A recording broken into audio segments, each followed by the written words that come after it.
Assalamualaikum warahmatullahi wabarakatuh. Saya Yudi Pramuko, tukang donat dari Barong YouTuber tertua di semesta.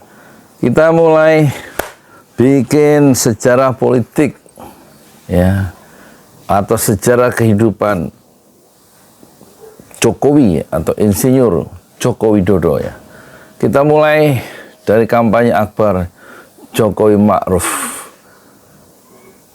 Jangan lupa ya, sebelumnya di subscribe dulu channel ini. Menakodai kapal besar seperti negara kita ini yang sudah sekarang ini penduduknya mencapai 269 juta orang. 5 tahun yang lalu. Mudah. Membutuhkan pengalaman, betul?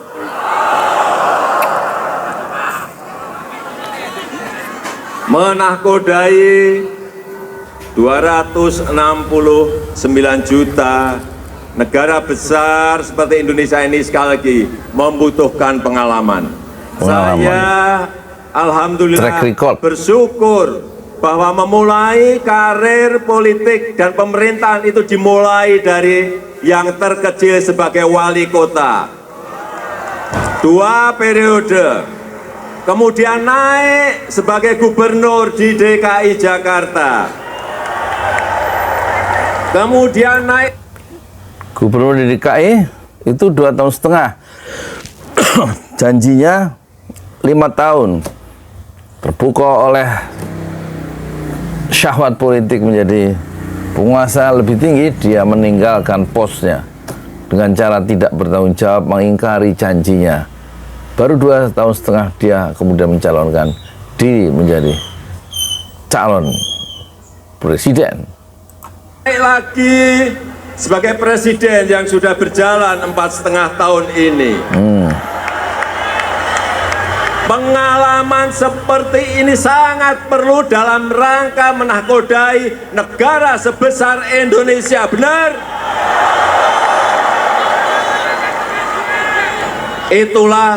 Itulah yang dinamakan rekam jejak. Jadi dia mendefinisikan dirinya memiliki rekam jejak 2 periode wali kota Solo, kemudian gubernur DKI 2,5 tahun, dan presiden RI 4,5 tahun. Dan itu sangat penting katanya, pengalaman untuk membawa Indonesia ke arah kemajuan. Tetapi Jokowi lupa bahwa kekuasaan itu di mana-mana selalu menggoda. Ya, dulu rektor sebuah universitas namanya Alberto Fujimori tidak ingin menjadi presiden, dan kemudian dia bikin partai sendiri dan terpilih menjadi presiden Peru. Maklum ini ya, udah tua umurnya. Saya lahir 29 Agustus 2061 ya. Ya satu sepantas sama Jokowi bulan Juli, saya bulan Agustus lahirnya. Tapi kemudian Alberto Fujimori ternyata dengan kekuasaan di tangan menjadi diktator dan masuk penjara sebagai presiden Peru ya. Apakah Jokowi akan berakhir seperti Alberto Fujimori?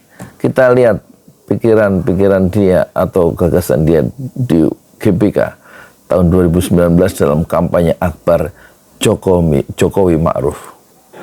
Orang harus melihat rekam jejaknya seperti apa, pengalamannya seperti apa, prestasinya seperti apa.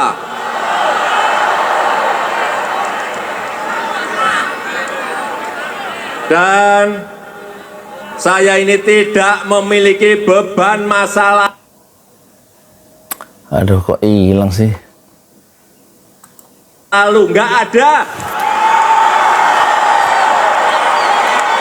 Saya ulangi, saya tidak memiliki beban masa lalu, tidak ada.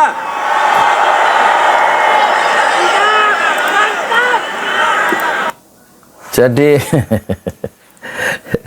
Kekuasaan itu memukau, seperti dunia itu hijau dan lezat, membuat orang itu terpukau oleh dunia.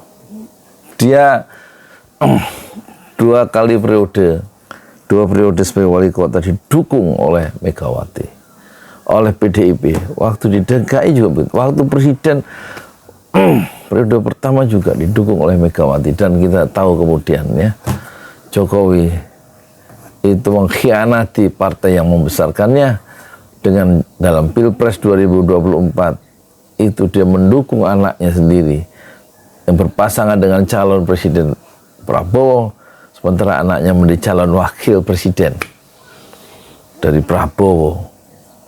Sementara PDIP yang merupakan partai dari Jokowi mendukung atau mencalonkan Ganjar Mahfud, tapi tidak didukung oleh Jokowi. Dan itulah blunder besar pertama dari Jokowi yang kemudian dia berkhianat secara politik dengan menyeberang ke partai lawan, yaitu Koalisi Indonesia Maju yang di bawah pimpinan Prabowo dari Gerindra, berhadapan-hadapan dengan partainya sendiri PDIP, padahal Jokowi masih menjadi kader PDIP. Itulah yang disebut sebagai man of contradiction, manusia yang penuh dengan kontradiksi.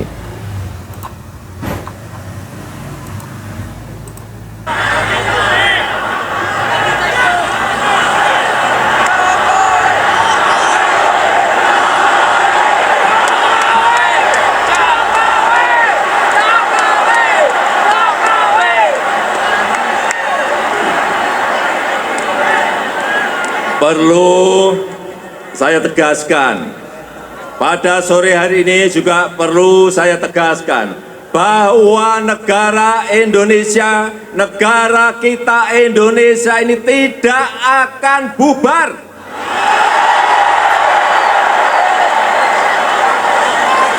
Kita sekarang ini sudah berada pada jalan yang benar.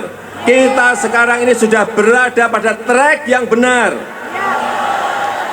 Memang kadang-kadang ada kesulitan, memang kadang-kadang ada sedikit kepahitan, tetapi itulah sebuah bangsa besar menuju sebuah Indonesia maju. Jangan semuanya minta instan, jangan semuanya minta dadaan langsung sejahtera. Tidak ada dalam dunia sebesar, dalam negara sebesar Indonesia ini tidak ada.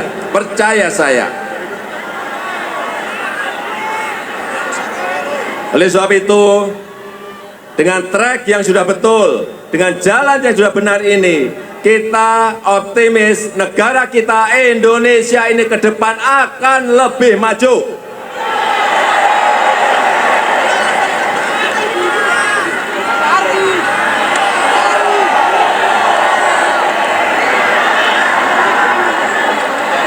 Bapak, Ibu, dan saudara-saudara sekalian, yang saya cintai, yang saya banggakan, pada kesempatan yang berbahagia ini saya ingin mengucapkan terima kasih.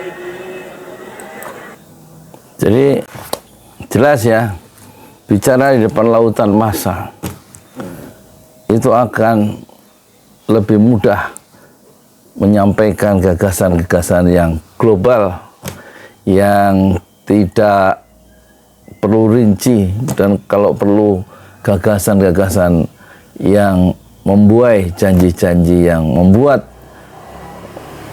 massa itu bertepuk tangan. Tetapi kita lihat ya, 5 tahun kemudian kita justru mengalami keterpurukan dari segala segi di bawah kepemimpinan Jokowi. 5 tahun periode kedua. Kita masuk episode berikutnya. Sekarang bagaimana setelah 5 tahun Jokowi, pandangan masyarakat terhadap korupsi dalam rejim Jokowi di akhir ya, kita lihat ya, di tingkat dunia di akhir 2024 ya, mantan Presiden Joko Widodo dapat kado istimewa dari Organized Crime and Corruption Reporting Project OCCRP. Ya, jadi dia itu konsorsium jurnalis investigasi dunia, organisasi ini yang berdiri tahun 2012 mengungkap, ya, kerjaannya mengungkap kejahatan terorganisasi dan korupsi. Organisasi berdiri 2007, bukan 2012 ya, memasukkan Jokowi sebagai finalis, ya, tokoh korup tahun ini, bersanding dengan mantan Presiden Suriah Bashar al-Assad yang kemudian menjadi pemenang ya untuk tahun 2024. Sama-sama orang Islam ini, baik Jokowi maupun Bashar al-Assad. Jadi label tokoh, menominasi tokoh korup paling korup tahun 2024 itu pendukung Jokowi ngamuk ya. Mereka memprotes organisasi OCCRP tadi lewat surat elektronik dan media sosial. Tapi si Drew Sullivan kepada Tempo itu bilang juri memasukkan Jokowi sebagai finalis, sebagai tokoh korup tahun 2024 itu karena banyak yang mencalonkan dia katanya. Lebih dari 7.200 orang mengusulkan Jokowi sebagai tokoh korup tahun 2024. Ini bukan robot, ini mereka ngirim pakai email gitu ya. Terus wartawan Tempo nanya, bagaimana OCCRP memilih tokoh untuk mendinominasikan sebagai tokoh korup tahun ini 2024 ya. Terus jawab si Drew Sullivan, siapa namanya itu Sullivan, itu dia bilang kami meminta ya, jurnalis dan meminta masyarakat ikut partisipasi aktif mengajukan calon ya. Nominatornya itu siapa? Ya. Selama beberapa pekan sebelum ya juri menentukan pemenangnya, pemenang tokoh paling korup tahun ini. Beberapa pekan itu sudah dibuka ya satu usulan, bagaimana usulan dunia itu terhadap tokoh yang paling korup. Terus katanya kata Sullivan itu, siapa sih nama ini? Sullivan itu terus dia bilang OCCRP kemudian memberikan nama-nama yang masuk nominasi itu kepada juri, ya, dewan juri untuk mereka pertimbangkan. Para juri bisa juga ya secara pribadi mengajukan kandidat di samping masyarakat ya. Terus ditanya sama Tempo, berapa banyak yang berpartisipasi? Wah, jumlahnya ada 55.000 partisipan katanya. Jumlah ini lebih besar ketimbang tahun-tahun sebelumnya. Mereka menyebutkan ratusan nominator, ratusan calon. Beberapa lusin diantaranya yang dicalonkan adalah politikus dan penjahat. Kok bisa? Bagaimana itu mantan Presiden Indonesia Joko Widodo bisa masuk sebagai finalis tokoh korup tahun 2024 ya? Karena apa? Bisa masuk karena lebih dari 7.200 partisipan yang peserta itu dari 50.000 itu dari seluruh dunia itu mencalonkan Jokowi. Terus kami kata Sullivan itu ya memverifikasi partisipan yang memilih Jokowi. Hasilnya mereka ternyata memang orang, ya, bukan robot, bukan bot ya. Terus ditanya lagi sama Tempo, apakah OCCRP itu menemukan Jokowi melakukan korupsi? Kami belum menemukan dia mencuri miliaran dolar, membunuh orang, ataupun membatasi demokrasi. Dia juga tidak mengoperasikan kelompok kejahatan terorganisasi yang berkaitan dengan narkoba dan perdagangan orang. Lalu ya kata si Sullivan, dia jawab, Tempo nanya, terus bagaimana? Kami memasukkan Jokowi sebagai finalis untuk dipilih juri berdasarkan suara publik. Ada banyak yang menominasi dia. Kami memperlakukan pilihan publik sebagai pilihan seperti kami melakukan pilihan juri. Terus apa catatan untuk Jokowi dalam perspektif OCCRP? Katanya jawaban si ininya, tokohnya ini Sullivan, dia bilang kami mencatat besarnya kekhawatiran publik selama 10 tahun pemerintahan Jokowi. Kelompok masyarakat sipil dan para ahli mengatakan pemerintahan Jokowi telah melemahkan Komisi Pemberantasan Korupsi secara signifikan. Jokowi juga dikritik karena melemahkan lembaga pemilihan umum dan peradilan untuk memenuhi ambisi politiknya agar putranya Gibran Raka Buming Raka menjadi wakil presiden dengan cara mengeluarkan putusan Mahkamah Konstitusi nomor 90 hari Senin. 16 Oktober 2023 yang diketok palunya oleh Ketua Mahkamah Konstitusi Anwar Usman yang merupakan adik ipar dari Jokowi. Dan yang dimenangkan menjadi calon wakil presiden lewat peraturan yang diketok oleh Anwar Usman adalah ponakannya sendiri, yang juga anak dari Jokowi, yaitu Raka Buming Raka, ya. Gibran Raka Buming Raka. Itu yang kejahatan konstitusi dimulai dari situ, sehingga kemudian kita tahu majalah Tempo yang sangat kredibel itu dia bilang bahwa Raka Buming Raka Gibran itu adalah anak haram konstitusi. Nah, ini juga suatu bentuk penyelewengan kekuasaannya yang menjadi catatan banyak orang, siapa sebenarnya Jokowi itu. Sementara ICW itu mencatat, ICW itu organisasi NGO yang bergerak di bidang pengawasan terhadap korupsi di Indonesia, itu mencatat satu data yang mengerikan, ya, dalam pemerintahan Jokowi periode kedua 2019 sampai 2023. Korupsi kasusnya itu ada 271 kasus, tapi tahun 2019. Jadi masih era Jokowi kan. Tapi 2023, 19, 20, 21, 22, 23, 4 tahun kemudian pemerintahan Jokowi, kasus itu dari 271 meningkat menjadi 791 kasus. Meningkat kasus korupsinya. Ya, kalau tahun 2019 itu kasusnya itu ada 271 dengan tersangka 580 tersangka, sementara 4 tahun kemudian kasus di era pemerintahan Jokowi itu naik dari 271 menjadi 791 dengan kasus dengan tersangkanya adalah 1.695. Jadi korupsi gila-gilaan zaman Jokowi. Itu yang membuat kita itu marah, itu korupsinya tidak diberantas, seolah-olah malah didiamkan oleh Jokowi, ya. Dan kemudian tentu persepsi orang terhadap korupsi di Indonesia itu merosot, ya. Peringkat kita merosot. Sebagaimana diungkapkan penilaiannya oleh Transparansi Internasional atau TI yang setiap tahun meluncurkan Corruption Perception Index atau Indeks Persepsi Korupsi atau IPK, dari ratusan negara yang disurvei tahun 2023 ini Transparansi Internasional melakukan survei terhadap 180 negara, salah satunya skor IPK atau CPI Indonesia itu 34-nya. Merosot. Sama dengan seperti tahun lalu, peringkatnya melorot dari 110 menjadi 115 dari 180 negara yang disurvei. Jadi kita negara yang paling korup menurut Transparansi Internasional. Gitu. Jadi luar biasa. Pemerintahan di zaman Jokowi itu korupsinya gila-gilaan, dan kita dipersepsi sebagai negara yang buruk, ya, dalam menangani kasus korupsi.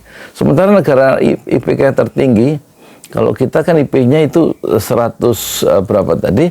34. Kalau yang paling tinggi yang hampir tidak ada korupsi adalah Denmark, ya. Skornya 90, kita 34, ya. Sementara Finlandia, ya. Finlandia itu 87. New Zealand 85, Norwegia 84, Singapura 83. Negeri-negeri yang relatif bersih dari Singapura, dari korupsi. Sementara Swedia, Swiss masing-masing 82. Yang paling rendah negara yang indeks persepsi korupsinya rendah itu yaitu Somalia 11, Venezuela, Suriah, Sudan masing-masing 13 dan Yaman 16. Kita 34. Nggak membaik selama pemerintahan Jokowi. Negara di antara negara yang 180 negara itu kita skornya negara yang korup, kita peringkat 115 dari 180 80 yang disurvei. Inilah ya satu prestasi dalam tanda petik di zaman Jokowi. Sementara kita lihat sendiri Indonesia memang tidak baik-baik saja.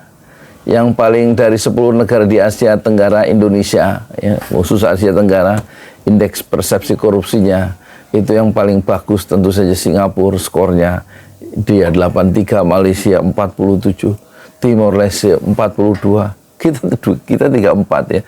Kita di bawah Timor Leste, Vietnam 42, kita di bawah Timor Leste, Thailand 36, kita di bawah Timor Leste, kita 34 ya.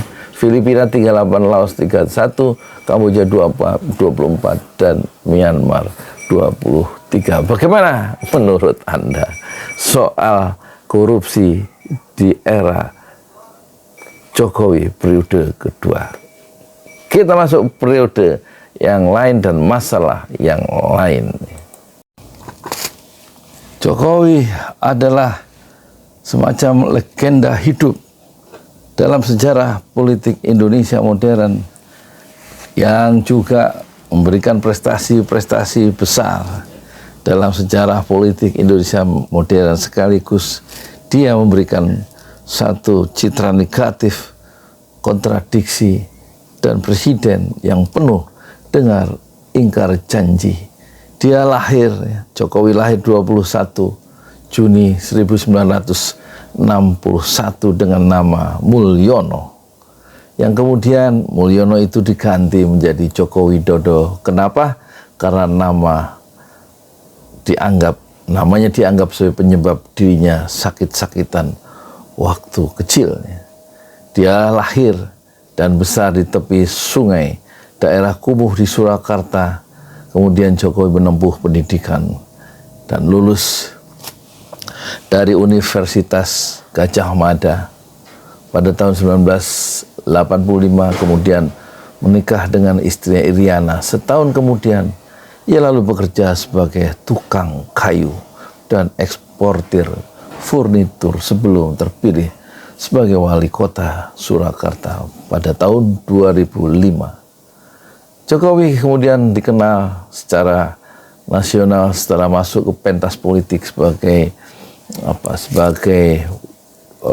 terpilih sebagai Gubernur Jakarta pada pemilihan tahun 2012 bersama Basuki Cahayapurnama atau Ahok sebagai wakil gubernur.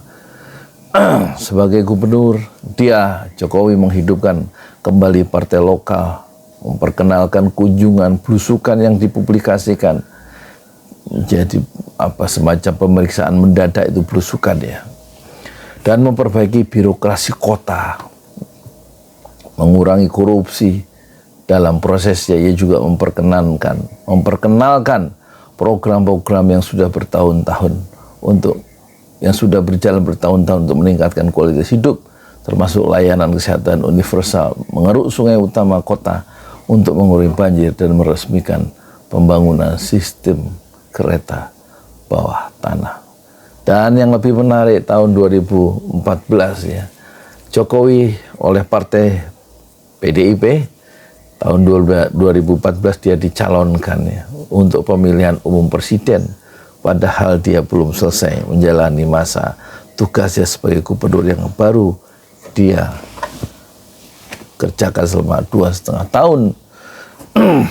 Dan kemudian dia memilih capresnya Yusuf Kala, dan kemudian mengalahkan dalam proses Pilpres tahun 2014 itu, mengalahkan pasangan Prabowo Subianto yang berpasangan dengan Sandiaga Uno, dan dia dilantik sebagai presiden tahun 2014, yang kelak dia akan kepilih lagi tahun 2019 dan berakhir jabatannya tahun 2024.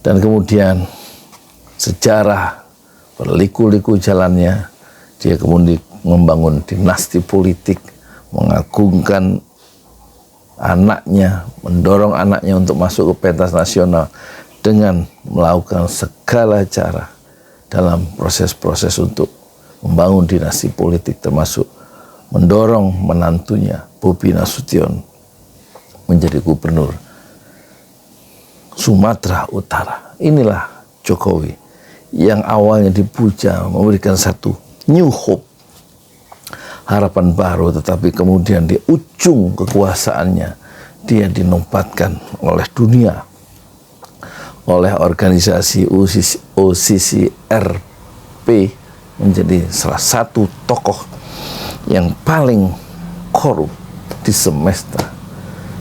Silakan lanjutkan Anda menonton YouTube ini, dan jangan lupa di like dan di subscribe.